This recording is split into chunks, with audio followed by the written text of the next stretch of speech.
Hello guys! Welcome pong muli sa ating channel at today's video guys is pag-usapan naman natin guys kasi may nagtanong.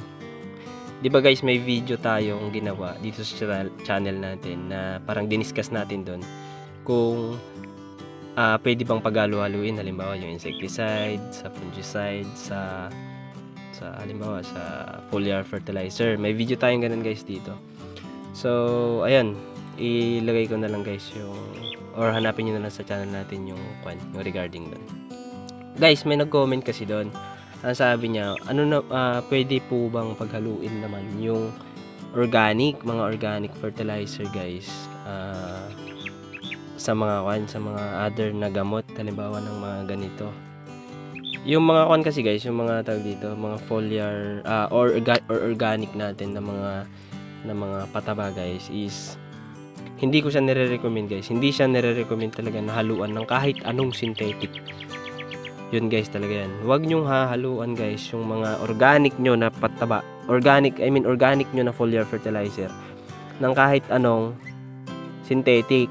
Synthetic guys, ibig sabihin yung mga nabibili dyan na yung mga may gamot-gamot, mga synthetic. Yan guys. Huwag nyong hahaluan guys. Ang reason nun guys, halimbawa na lang guys yung FFJ, FPJ, fish amino acid, mga ganun guys, is yung mga organic kasi natin guys, may mga may mga kinukulture tayo ng mga good microorganism na nakakatulong guys dun sa natin sa halimbawa sa pag-promote ng development, growth ng halaman natin in an organic way. Meron kasi yun guys kaya nga yan may presence ng sugar guys Yung sugar kasi yun yung parang nagiging pagkain nung mga bacteria, mga microorganism sa mga FFG guys, FPJ yan.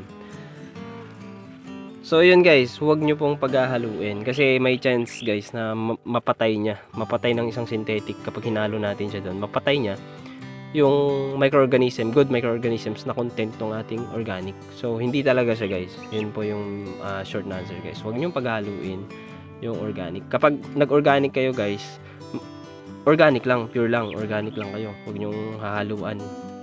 'Di ba guys, dun kasi sa mga synthetic pwedeng paghalu-haluin yun yung iba. Sa organic guys, huwag nyong gagawin yun.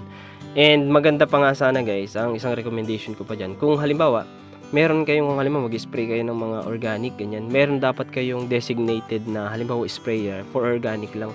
Halimbawa, yung pang-spray nyo kung may pesticide kayo, huwag nyo yun yung gagamitin nyo na pang-spray nyo ng mga organic. Huwag guys. Magkaiba dapat yun. Halimbawa, for synthetic lang na, halimbawa, yan yan. Halimbawa, yung ko na yan, yung sprayer ko na yan, for lang yan, for pesticide lang, o fungicide, foliar fertilizer, pwede din. Dapat guys, may isa pa kayong ganyan, which is dedicated lang sa mga organic. Huwag nyo hahaluan guys. So ayun guys, yun lang naman po yun.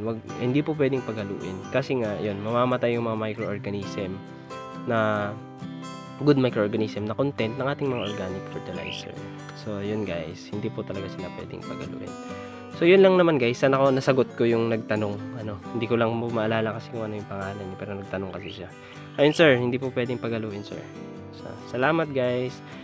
Kung gusto nyo po ng mga ganitong topic guys, baka naman pahingi naman po ng isang subscribe, like, and share na rin po sa iba guys, para aware din sila guys. Baka kasi nasasayang yung effort nila guys pag spray nagko-combine nila organic sa inorganic. Hindi po dapat pinagsasama yan guys.